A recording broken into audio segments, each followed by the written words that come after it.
Good afternoon and welcome to the SBR Futures series on 21 lessons for the 21st century in partnership with the IMF Library. I am Martin Mühleisen. I'm the director of the Strategy, Policy and Review Department here at the Fund, and our department and the library are organizing this event today.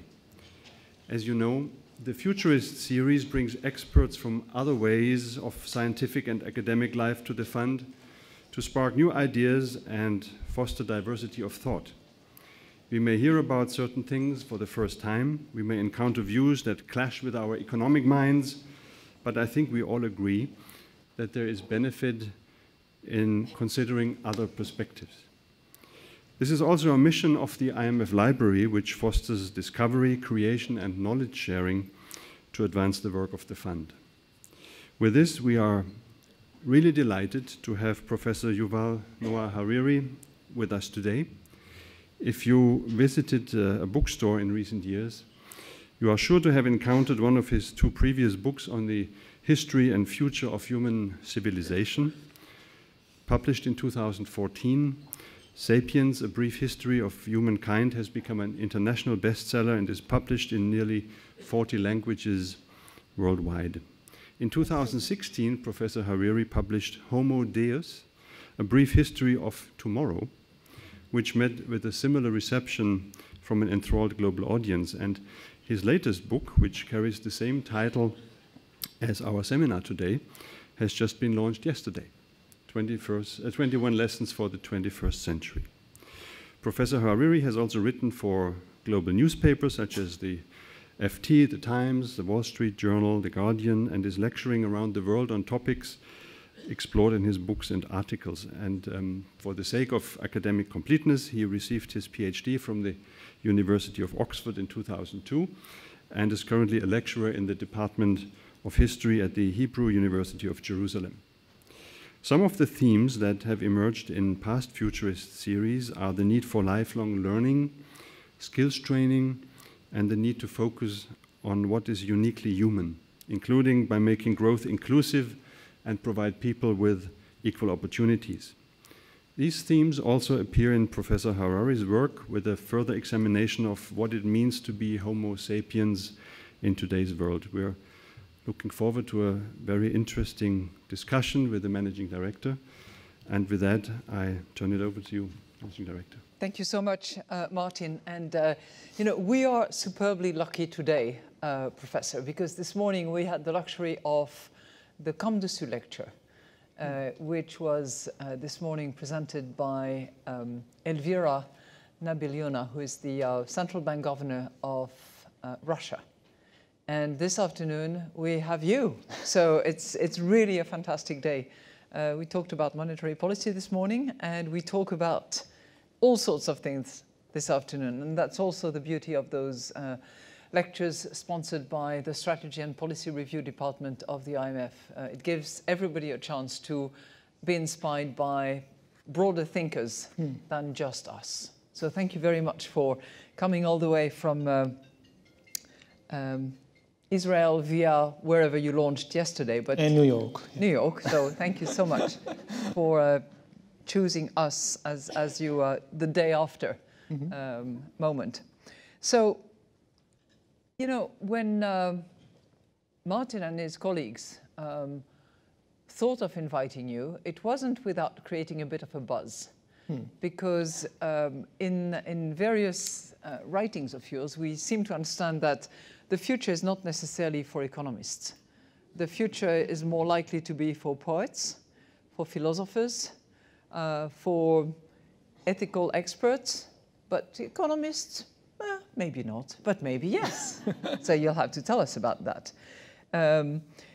I'll just say that the distance between economists and poets is much smaller than people tend to assume. Woo! I often say that the best storytellers in the world are the economists. Because they're the ones who tell the only stories that everybody believes. Almost everybody. Weather forecasters are not bad either, right? That's interesting. We'll come back to the story issue, because you make the point about stories and how useful, not useful, and what kind of stories we need around. But let me let me just mention, I don't know if Martin has indicated that, but your book, 21 Lessons for the 21st Century, is available to all of those who participate in the lecture. Is that so? We have limited. Okay, so please, Supply and demand. those who leave the room before the lecture is over or the conversation is over will not get a book. And then when it's over, you have to rush. And a few will probably have a dédicace from you, which would be a real treat. I've tried, and we continue to try on a regular basis, to sort of assume what the future will be. And we call that the long-term uncertainty sort of scenario planning. Now, you took that exercise very far, and some of your critics and your reviewers would call you an alarmist or a pessimist. You say things like, no human job is safe from automation, current political systems may become completely obsolete, personal decision-making may be taken over by algorithms, wealth and power will increasingly become concentrated in the hands of a few. This is probably similar to some of our long-term uncertainty scenarios, but certainly not the ones that we hope will actually develop. In your books, and particularly in the last one, you seem to be much more assertive about what this future, and what is the point about explaining all that? Well, I see my job not as trying to forecast the future. I think it's impossible. Nobody really knows how the world would look like in 2050 or 2100. I see it more as mapping different possibilities in the hope that we will avoid the worst outcomes. And yes, it is true that I tend in my writing and also in my talks to emphasize more the dangerous scenarios, because there are so many people whose job it is to emphasize the positive scenarios. Certainly when it comes to technology, it's quite natural and obvious that the people who develop the new technologies like AI and bioengineering and so forth, both the scientists and also the entrepreneurs, they naturally emphasize all the wonderful things that AI can do for us. And there are many wonderful things that it can do for us. But then it becomes the job of historians and philosophers and social critics to balance the picture and say, wait a minute, there are also a few dangerous scenarios. Now, I do my best to tell people, look, I'm not a prophet, I don't know what's going to happen, and there is no point really in prophecy. If you know for sure that this is going to happen and nothing we do can change that, what's the point of telling people? Yeah. It will happen. So I try to focus on the dangerous scenarios in the hope that we can still do something about it. So you are sending, with those books, and particularly this one, you're sending a bit of an alarm signal, saying this is on the horizon, and we can do something about it. Yes, we can certainly do something about it. Again, I try to emphasize as much as possible, also by looking back, that no technology is ever deterministic. You can use the same technologies to create completely different kinds of societies. We have seen it in the 20th century, that you can use trains and electricity to create dictatorships or liberal democracies. The trains don't care. They work for both. Yeah. It's up to us to decide what kind of use to make of them. Right. And it's the same with AI. It can create a wonderful world, and it can be the basis for the rise of digital dictatorships and all kinds of extremely unequal societies.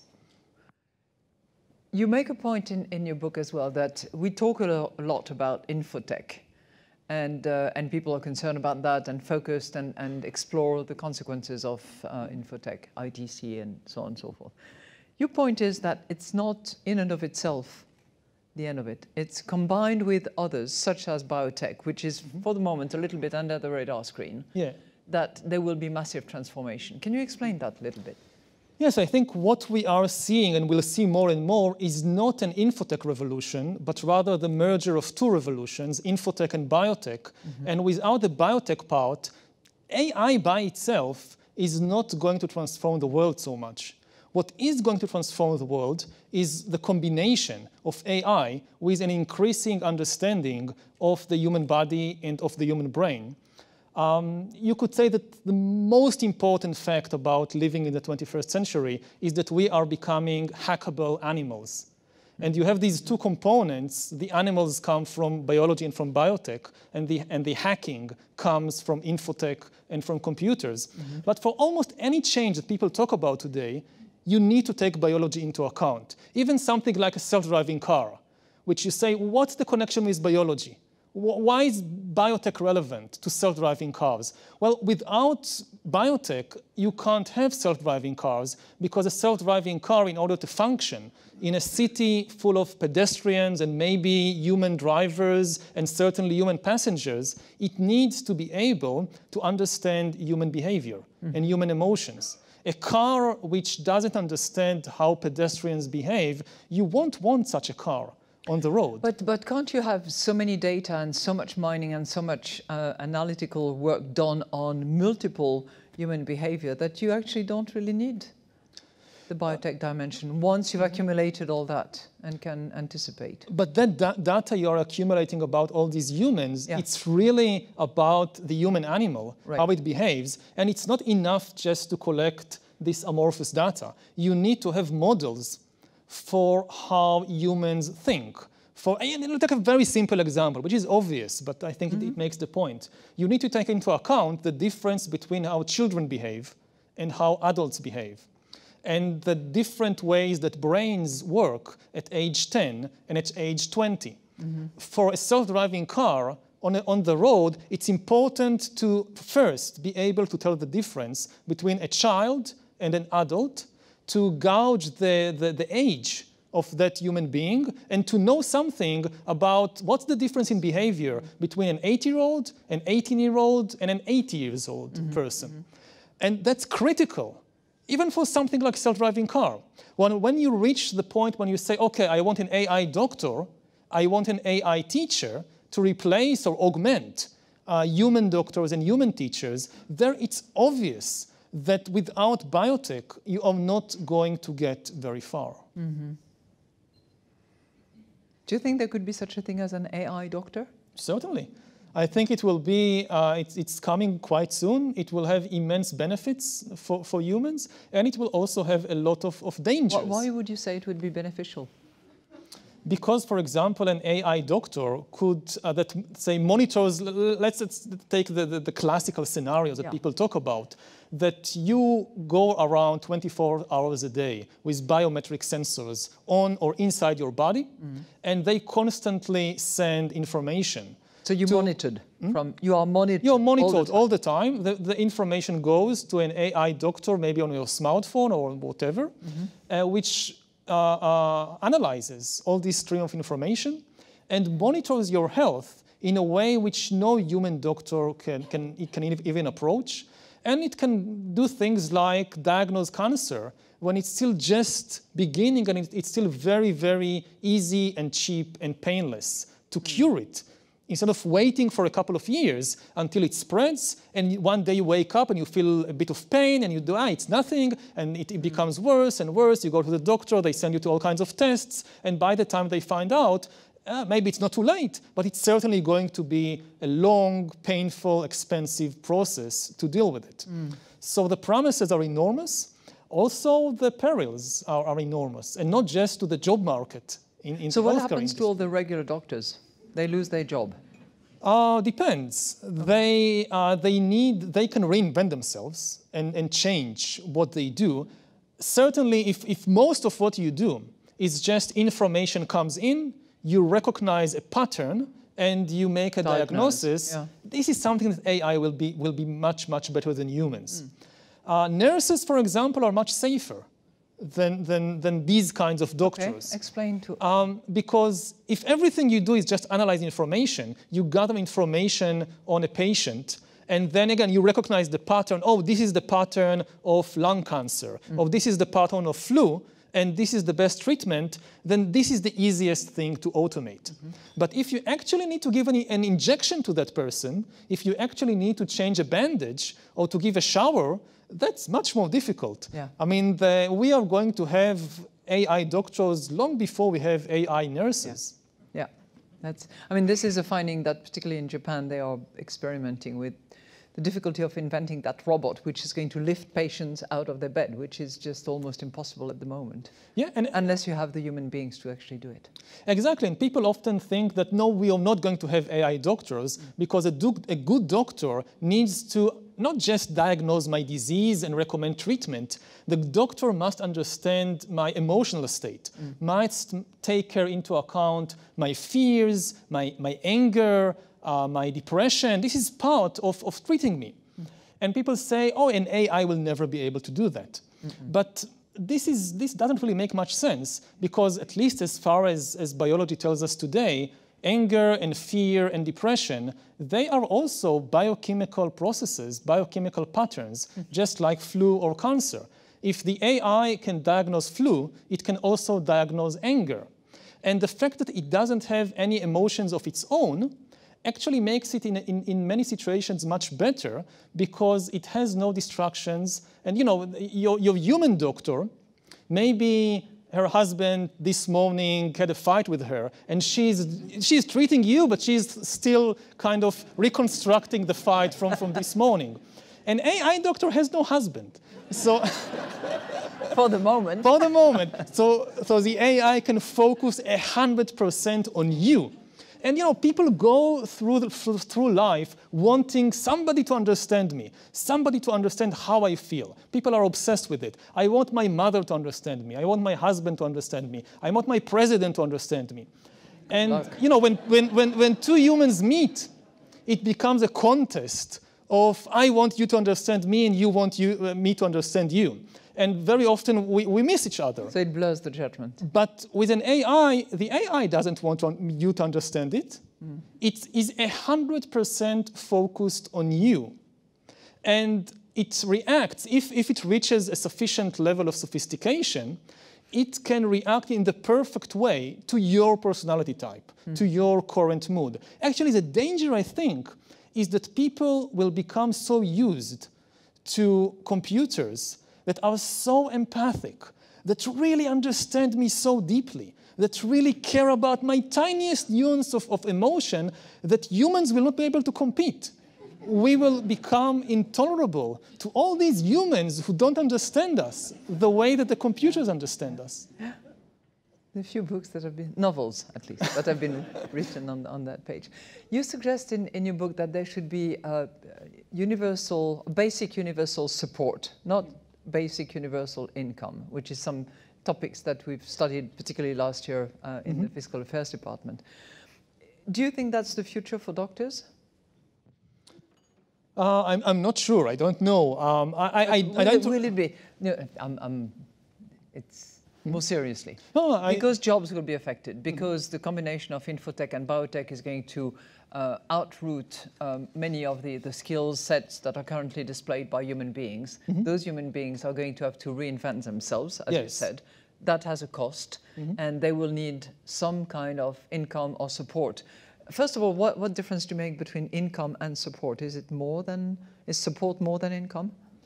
It's a different approach. Whether you just go and give a person a pile of money, do with it whatever you want, or you decide this is the kind of basic necessities, whether it's healthcare, education, food, and I'm going to give you these services for free, but you don't get to choose which services. So it's a different approach. I don't suggest it as this is the solution. I just discuss it because many experts are exploring these avenues. I think the main point that I'm trying to make, like in the new book, in 21 lessons about, call it universal basic income or universal basic services, the real problem, I think, is in the first word, universal. Most people, when they think universal basic income or universal basic support, they actually mean national. They actually think in terms of, okay, you have all these unemployed taxi drivers in New York or coal miners in Pennsylvania, and at the same time, you have a booming AI industry in Silicon Valley. Let's tax the big Silicon Valley giants and use that money to give support or income to the unemployed coal miners in Pennsylvania. But this is national. The really big question is what will happen to people in other countries, because the automation revolution will probably have a completely different impact on different countries, on different economies. Some economies will boom because they will be the center of the automation revolution. And actually, a lot of industries that went out will come back. And then other countries might lose everything. Their economies might completely collapse.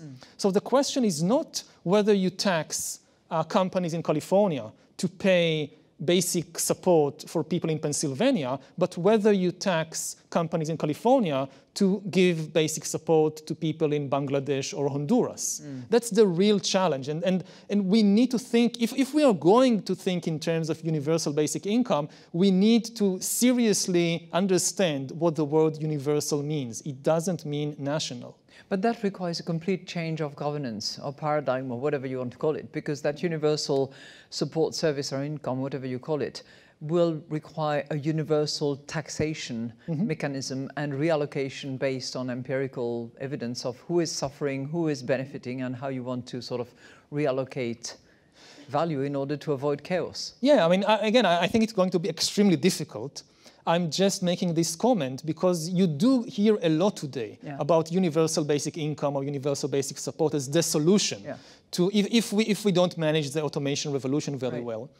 And my concern is that most of the people who are discussing it think in national terms, but the worst imbalance will not be between different parts of one nation, it will be between different nations. It will be like maybe the Industrial Revolution of the 19th century, only much worse.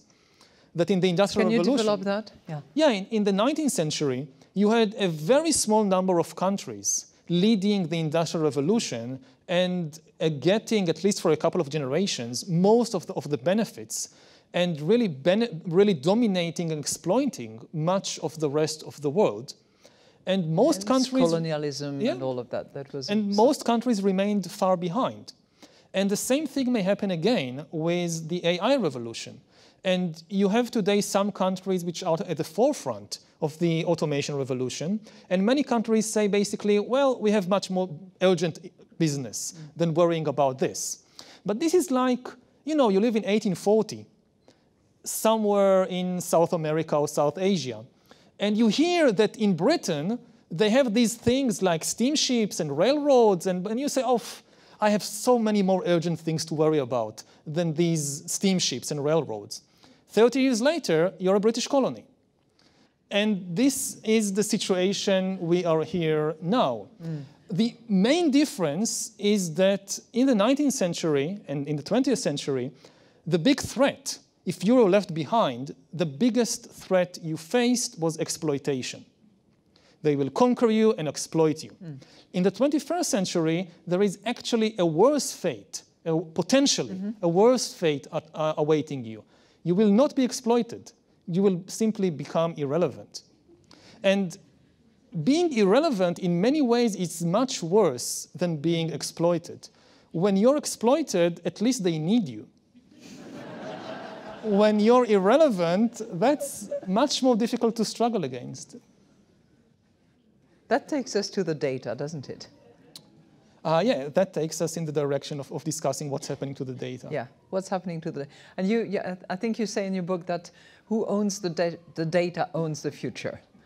And those happy few who own the future, the data owner and the data processors and the data miners and all the rest of it, will have a very happy life, whereas the rest of the others will be this precariat out there, eventually useful a little bit, but irrelevant most of the time, unless they're given that universal basic support so that they kept happy and quiet. Yeah, that's one scenario, again. We are not sure, but what we can say with far greater certainty is that data is becoming maybe the most important resource of the 21st century. The same way that land was the most important resource in ancient times, and machines and factories were the most important resource in the 19th and 20th century. And at present, we see that almost all the data of humankind, both really on the level of the human body and the human brain, it's being concentrated in a few places. And most of the world, you can say, is already in the process of being kind of data colonized, that the data is flowing from all over the world to a few hotspots. Which one would those be? California? The usual suspects. So California, California, Israel? East Asia, a couple of places in between, Bangalore, a couple of places maybe in Europe. And in much of the world, they are just giving up their data for free.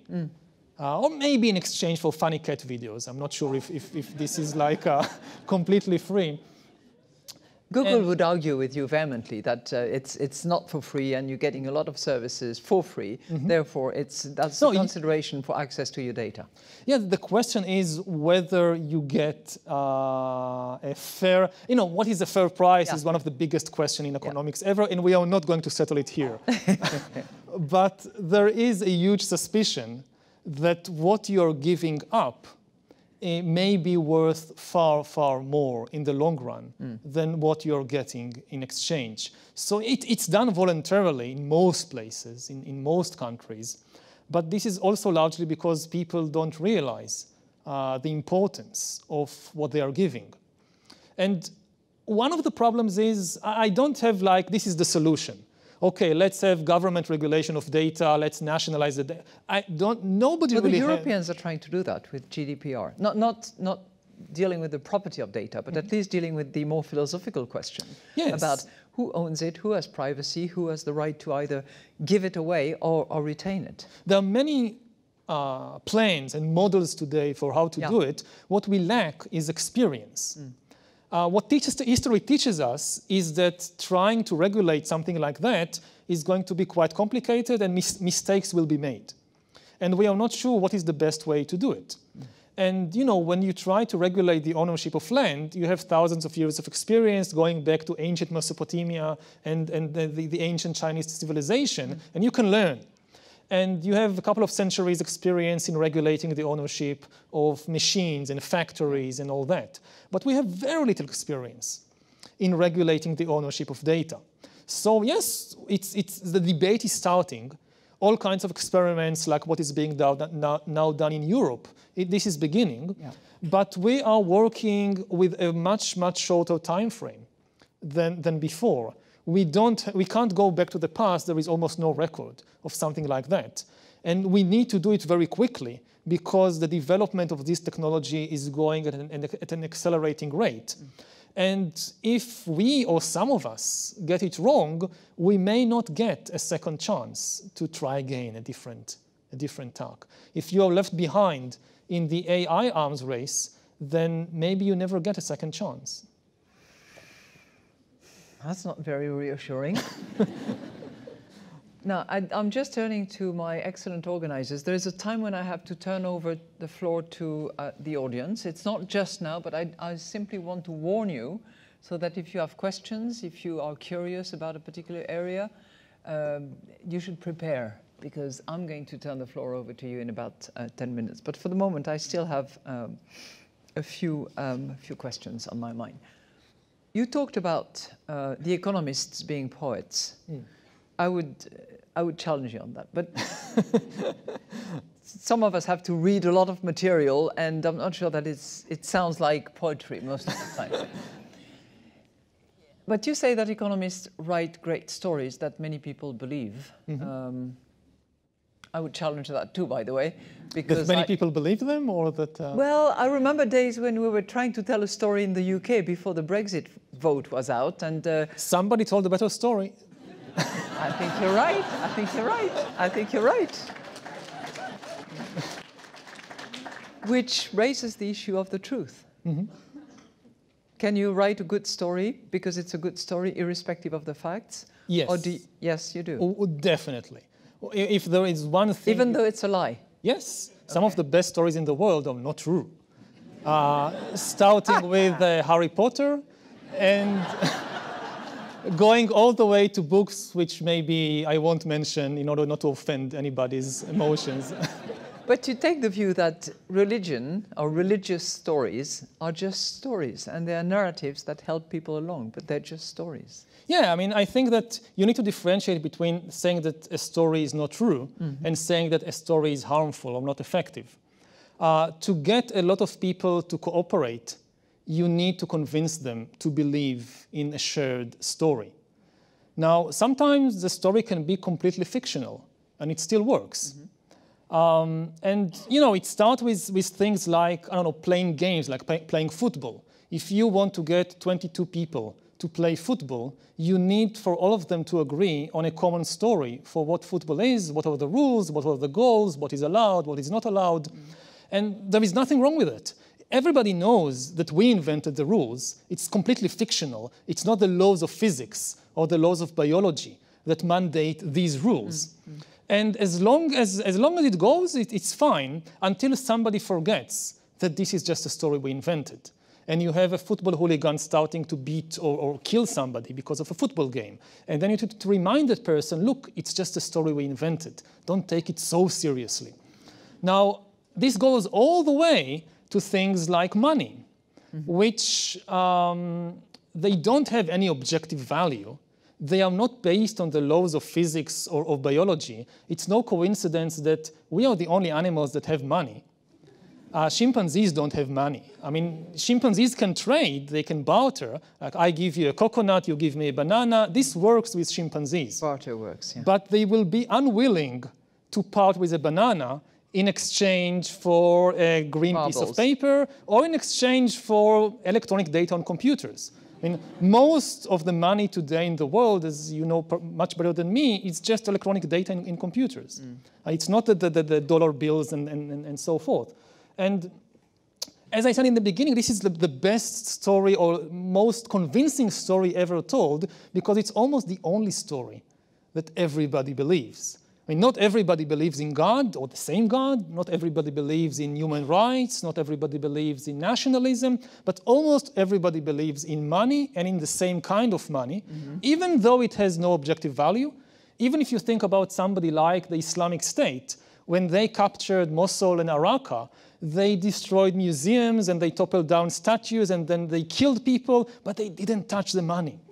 When they captured the central bank in Mosul, they found all these piles of green pieces of paper with pictures of American presidents. And instead of burning it, they took it and carefully guarded it. Even they believe that story. But isn't that based on trust? Yes, money is really made of trust. If you look at the long history of money from ancient Mesopotamia until today, what money is really made of is simply trust. In the beginning, there was very little trust. So there was very little money, and the money you had to be made from something which was also useful. Like the first type of money we know about for sure was simply made of barley. You could eat it. Now then you switch eventually to gold, which is worthless. You can't do anything useful with gold. It's just a status symbol. And then to paper and now to electronic. And it's because there is more and more trust between people. So money can become more and more insubstantial. But isn't there a contradiction between the fact that there is more and more, and there are more and more, including crazy people, who put their trust in money, and the fact that the world over, particularly with respect to institutions, trust is actually declining and eroded in many respects? How do you reconcile the two?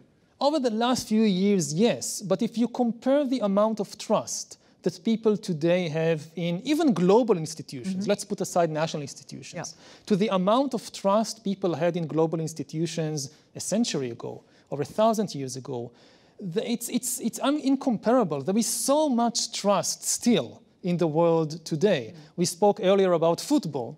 So just the recent World Cup in Russia. Just think 1,000 years ago, trying to get people from Argentina, France, and Japan to play together games in Russia. Absolutely impossible. Not just because nobody in America knows about Japan and vice versa, but also because there is no single game that all the people in the world play and agree on the rules. So the World Football Cup or the Olympics is an amazing display of global trust. And it's the same with many of our financial institutions. They have definitely taken a hit over the last decade or so. But if you think about what happened after the global financial crisis, the ability of central banks, for example, to create trillions of dollars out of nothing, they didn't really create it out of nothing. They created it out of trust.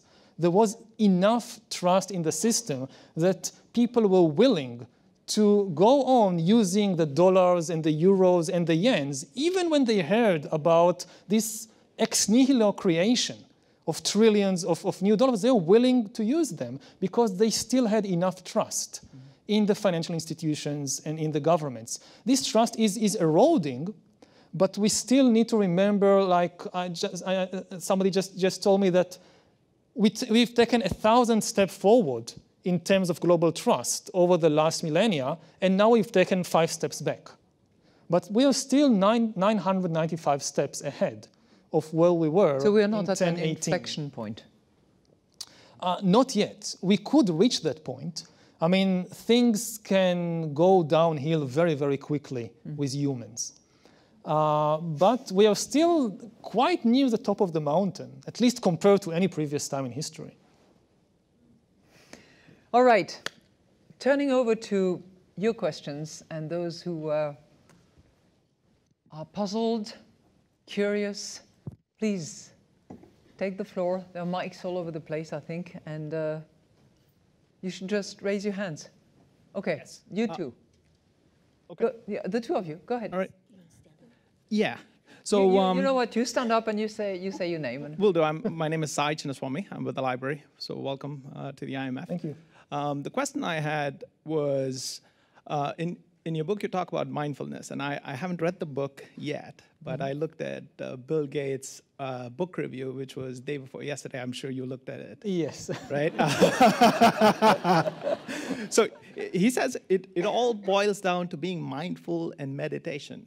And I was like intrigued by that. And what is the correlation? As humans, how do we tackle these challenges in the 21st century? And what does being mindful and having a stream of meditation got to do with this? Well, there is one chapter in the book about meditation. I was very apprehensive about including it in the book because I was afraid just of that people will say, oh, well, he suggested the answer to all the world's problem is just meditate. And this is definitely not the answer. I don't think that there is any chance that 8 billion people are going to start meditating anytime soon. And even if they do it, the results might not be as positive as we hope. When you really observe what's happening in your mind, when you're really there just with your mind, without any distractions, what you often find is so frightening, is so shocking, that people can take it in all kinds of dangerous directions. So because I myself, I practice, I do Vipassana meditation. Because I practice it myself, I don't have such big trust that this is the solution to all the world's problem, because it's very hard. But I do think that it is very important for people to make the effort to get to know themselves better. And I know this is the oldest advice in the book. Socrates said it, and Jesus said it, and Buddha said it thousands of years ago, know thyself. But the difference now is that in the age of Socrates, you did not have competition, and now you have competition. 2,000 years ago, if you did not make the effort to get to know yourself better, you were still a black box to the rest of humanity. But now you have all these corporations and governments that, as we speak, they are trying to hack you. And if they reach a point, and they are very close to the point, when they know you better than you know yourself, they will be able to basically sell you anything they want, whether it's a product or a politician. And that's very dangerous. And we can't stop the progress of AI and biotech, but we can make the effort to get to know ourselves better, and especially to get to know our weaknesses, so they don't become a weapon used against us. And I think that there are hundreds of types of meditation practices out there. I practice Vipassana, but for different people, different things work. Maybe sports would work for you, maybe art would work for you, but whatever works for you, it's important to do it now because of the competition. just behind you, yes, please. Hello, my name is Annette Schmitz. What about nature? What happens to nature in the future? Does AI solve ocean acidification? Do we have enough data from GPS monitoring, hurricanes, etc.? Does AI dominate it, solve it? Or do the rich get wealthier by sort of capturing food security and air and water essentials that we need? Well, it's really up to us. AI will not solve it for us. It can help us solve the problem of climate change, but it will not solve it unless we give it the instructions to go in that direction. Now, I think what we need to realize is that climate change is not just a problem, it's also an opportunity.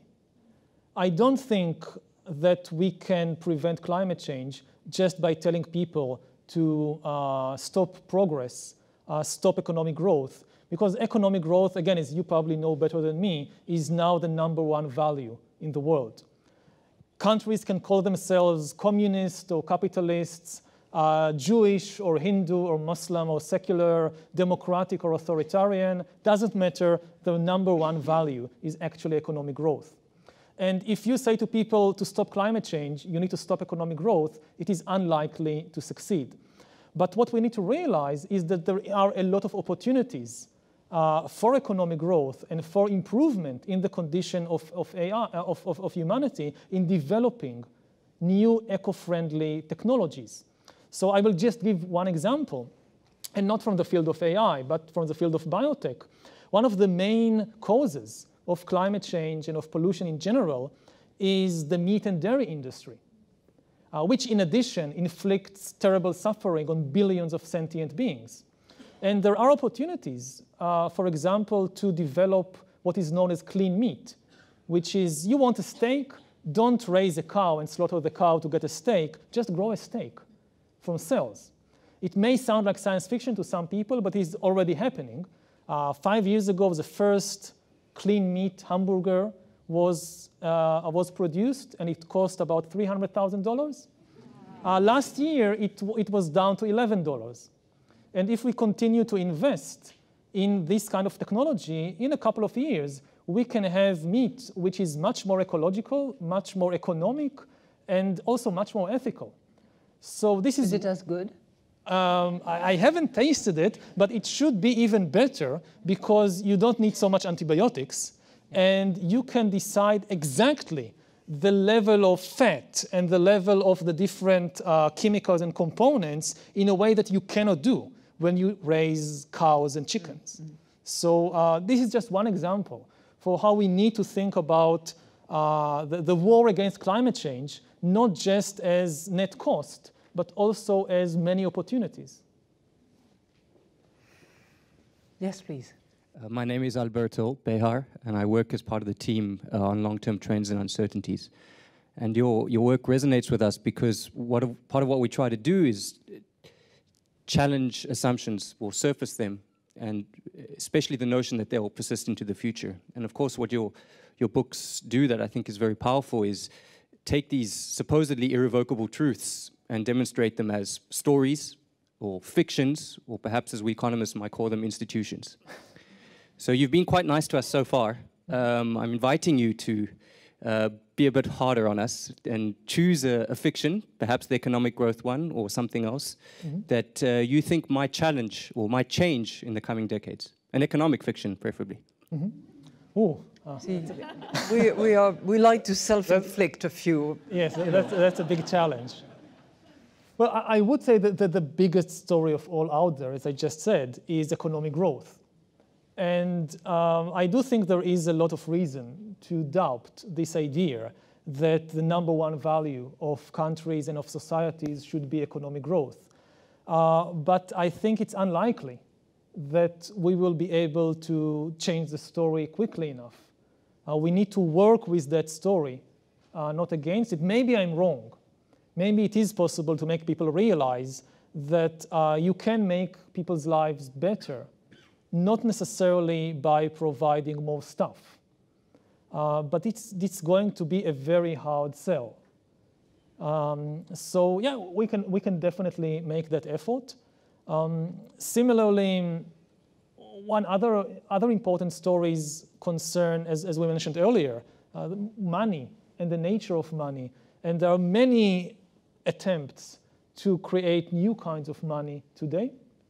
Again, whether it succeeds or not, I don't know. But what I can say is that any understanding of money should start with realizing that money is made of trust. So I don't know what will be the money in 50 years, but it will be made of trust, not of distrust. If people are thinking of new kinds of money which are based on distrusting institutions or distrusting governments, it's going against thousands of years of history. What is important to think about is what happens to things like taxation systems if more and more of the transactions, of the economic transactions in the world, don't involve money. What happens if more and more transactions are based on exchanging information and data rather than just dollars and euros and yens? So what happens to the taxation system? Should we start taxing information and not taxing money? I don't know.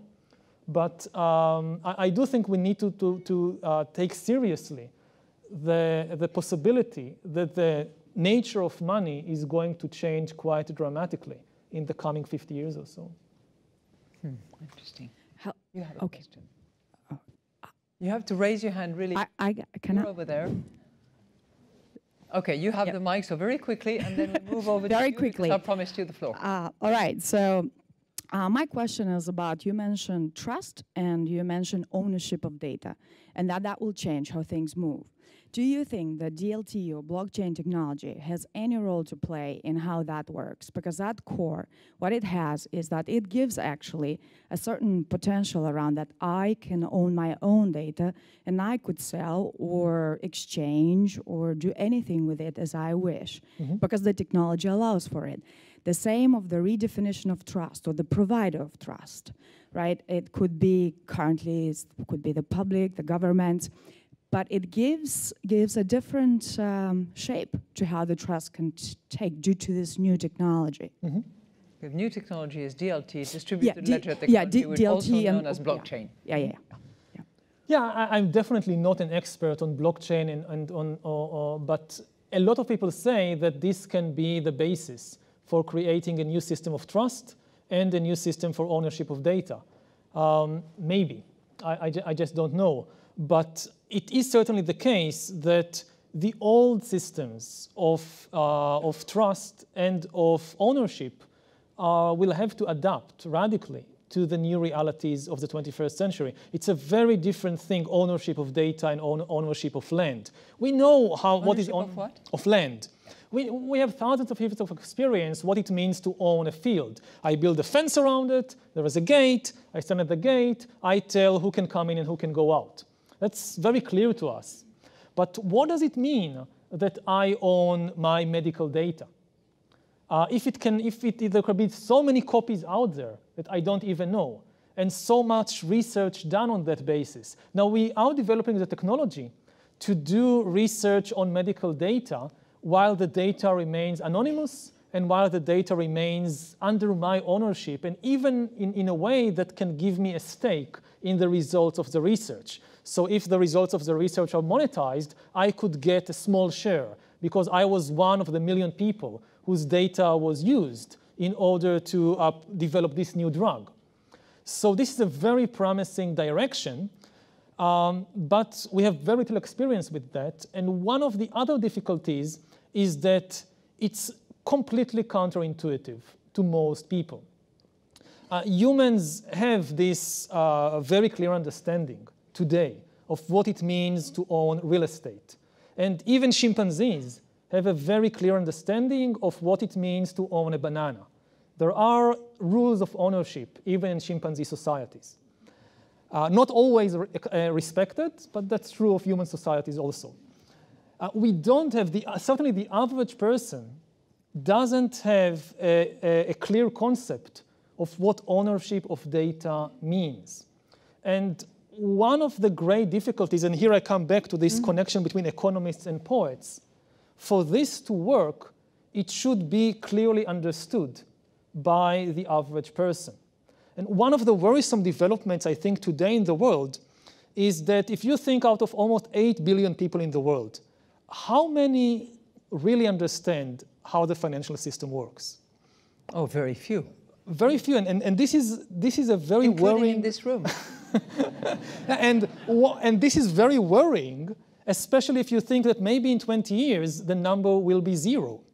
Maybe the financial system will become so complicated as AI takes over more and more of the action that it will be just too complicated for the human mind. So how does a system functions when no human really understands it? What it means that more and more authority is shifting to the algorithms. So you still have a human on top, and you still make choices. But the options in the menu are written by algorithms on the basis of how algorithms understand the world. And they understand the world in a way that no human can really understand. So you get like, okay, we have 5 options. But why these 5 options, we don't know. This is what the computer said. Yeah, and that's how you have accidents. You know, high-frequency trading, too many algorithm trading, and you can end up with nasty surprises. Yes, and as the complexity grows and the AI becomes more and more sophisticated, these kinds of accidents are likely to be not just more common, but far more important. So even more than the ownership of data, the ownership of algorithms should be something that we worry about. Yeah, and again, it's not just the ownership. Maybe the algorithm belongs to a government, but nobody in the government really understands the algorithm. Yeah. The algorithm is constantly changing. It teaches itself things. Yeah. It's based on deep machine learning. It recognizes patterns that no human being is able to recognize or to understand. So the algorithm comes to the prime minister and says, okay, we are now facing a crisis, but I can't explain to you why. You won't understand it. And the only 2 ways to avert the crisis is this or that. I can't explain to you why, because you're a human, you won't understand it. And this can be down the line in 30 or 40 years. Reminds me of the days when you sign these software agreements with software companies and say, I want the source code. And suddenly someone says, what are you going to do with the source code? You have no idea how to use it. Okay, over to you. Yes. Does this work? Okay. My name is Ioana Luca. I work in the legal department. My question may be quite simplistic, but I'm kind of perplexed by your statement that the biggest threat in the future for countries would be to be left behind, because I think of countries maybe in a cynical way as markets. And if AI is about producing products like AI doctors or monitoring devices for your body, then surely countries that are doing well in AI would want markets outside of those countries to thrive in order to be able to sell those products. So there must be some sort of motivation in the future also for international cooperation and redistribution and international tax and maybe institutions like the IMF to prop up and support economies that are doing badly, if for anything else, just to serve as markets for AI producers. Yes, there is a common and quite reasonable argument that maybe the ultimate destiny of Homo sapiens is just be consumers. You don't need humans for anything except as consumers. And meditators. And meditators, but they don't consume a lot, so it's a problem. And yes, there is a lot to be said for it, but we need to take into account alternative scenarios. It certainly didn't work like that throughout history. There are many occasions in history when people didn't value very much other people as consumers. If you think about slave economies, so you didn't think, oh, we should liberate all the slaves and improve their conditions so that they will buy our products. And in the future, slavery is unlikely to return. If you need less humans, you definitely don't need slaves. But you could, for example, encounter a situation in which machines are also the consumers. You need consumers, but even in consumption, somebody is doing a better job than humans. And we see the beginning of this, even today in some respects. I'm in the book industry. I want to sell books. And in a way, my #1 customer today is an algorithm. I need to sell my book to the Amazon and Google search engines. They are my #1 customers. I know that, okay, I need to tailor like what I write or what I said, not to the taste of Homo sapiens, but to the taste of an algorithm. If I can get the algorithm, everything else will follow.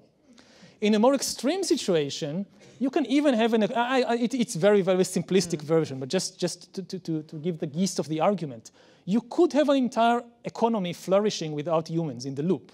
You can have one corporation that mines ore and produces steel and sells it to a second corporation that produces robots. And they are sold back to the mining corporation that mines more steel, more iron, produces steel, sell it to the robotics corporation. And these two corporations can form an entire economic ecosystem which can spread from planet Earth to other planets and throughout the galaxy, just colonizing new planets and asteroids to mine things, and you just don't need humans in the loop.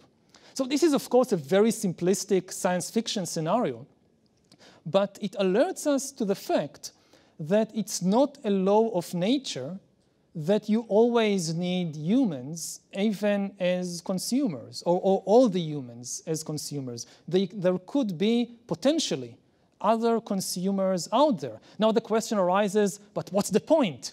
What's the point of having this closed circle economy that benefits nobody outside? But you can ask the same thing about the human economy. We are also in a closed system that, okay, they benefit the actors in the system, but who benefits besides the humans today? Nobody. So it's the same with, again, it's not definitely not a prophecy or an inevitability. It's just a thought experiment to think about the possibility that you could have sophisticated economies in the future in which humans, or at least many humans, are not needed even as consumers.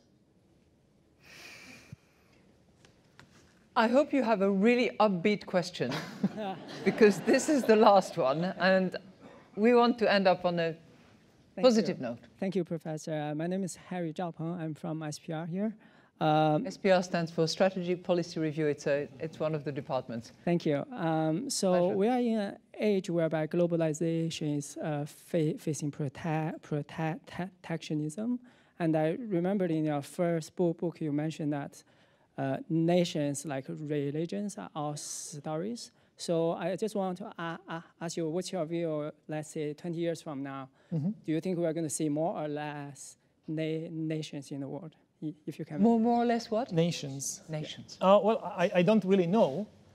Certainly, despite the recent upsurge of nationalism, nationalism today is far weaker than a century or two ago. We just forgot how strong it was. Go back 100 years to 1918. Europeans were killing each other by the million over questions of nationality. Now today, with all the talk about the rise of nationalism in Europe, just count the bodies. A good way to, it's not the only way, but a good way to assess the power of an idea is to do a body count. And one of the amazing things for me as a historian, watching events, and I'm speaking specifically about Europe, is how few people are willing to kill or be killed for nationalism, which is a wonderful development, don't get me wrong. A century or two ago, to decide the question, like whether Britain should be part of a European Union or an allegedly independent country, you would need a big war with millions of people being killed and injured and so forth. As far as I know, in Brexit, only one person lost her life, a British MP who was murdered by some fanatic. Mm. And the rest of the people just followed whatever the referendum said. And it's the same with the Scottish referendum. In past century, if Scotland wanted to be independent of London, and they wanted to be independent a couple of times, they needed to raise an army and to confront the armies that London would send from the south to burn Edinburgh down. Now they just go to a referendum, and almost everybody just accept the results. Very few people are willing to actually be killed or to kill for this, and this is a very good development. Even when you look at most of the world, nationalism is much weaker than before. And I think I don't know what will happen next. But what is, to me, quite clear is that all the major problems of the world today are global problems. The three biggest problems we face are nuclear war, climate change, and technological disruption. And none of these problems can be solved on the level of a single nation. You just can't solve climate change or regulate AI on the level of a single nation. So the only solution to these global problems is greater global cooperation. Whether we'll actually see greater global cooperation, I don't know. It's the wise thing to do, but we should never underestimate human stupidity. It's one of the most powerful forces in history. Is this upbeat enough?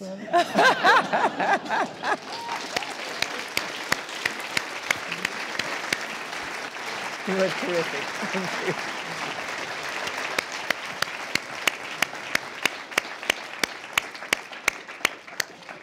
Thank you ever so much. I think we have to we'll try to improve the last statement by being witty, intelligent, and focused. Yes.